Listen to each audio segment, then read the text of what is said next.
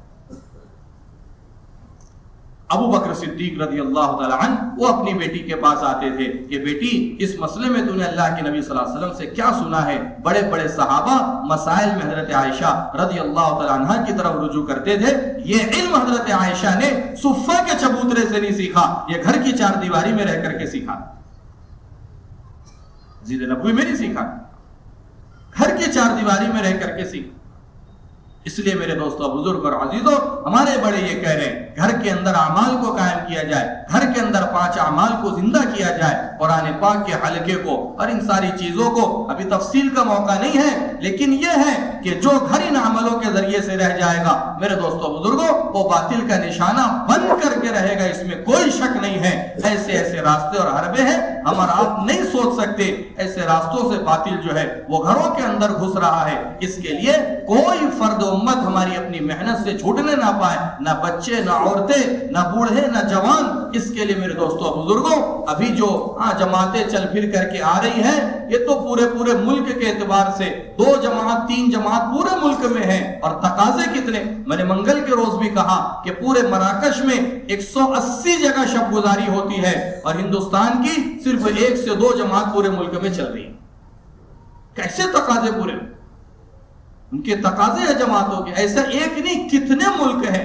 مفتی یعقوب صاحب دامت برکاتہم کہنے لگے نظام الدین میں کتنے ممالک کے خطوط ہیں، کسی کے 200، کسی کے 400، کسی کے 500، کسی کے 1000 جماعتوں کے مطالبے اور ان کے تقاضے ہیں۔ یہ سارے مطالبے، یہ سارے تقاضے میرے دوستوں بزرگوں کہاں سے پورے کیے جائے؟ اللہ نے استعداد رکھی ہے، اللہ نے آج صلاحیت دی ہے، یہ جان اور مال کی، یہ اللہ نے میرے دوستوں بزرگوں یہ ہمیں نعمت عطا فرمائی ہے۔ اس کا صحیح استعمال یہ ہے اپنے آپ کو قربانی کے اندر آگے بڑھانا۔ میں نے شروع میں کہا نا، اللہ کے نبی صلی اللہ علیہ وسلم کا مزاج یہ رہا ہے، مال کے بارے میں آپ نے دوسروں کو آگے کیا ہے، لیکن قربانی کے بارے میں آپ نے ہمیشہ اپنے آپ کو اور اپنے گھر والوں کو آگے کیا ہے۔ مال دینے کی باری آئی تو آپ نے ایسوں کو مال دیا جو ابھی کل ایمان میں داخل ہوئے ہیں۔ صفوان، یہ پوری وادی تمہاری ہے، یہ لے کر کے جاؤ۔ اور انصار سے کہہ رہے ہیں تم کو مال نہیں ملے گا، تم اللہ کے نبی کو لے کر کے جا رہے ہو۔ حضرت فاطمہ سے کہا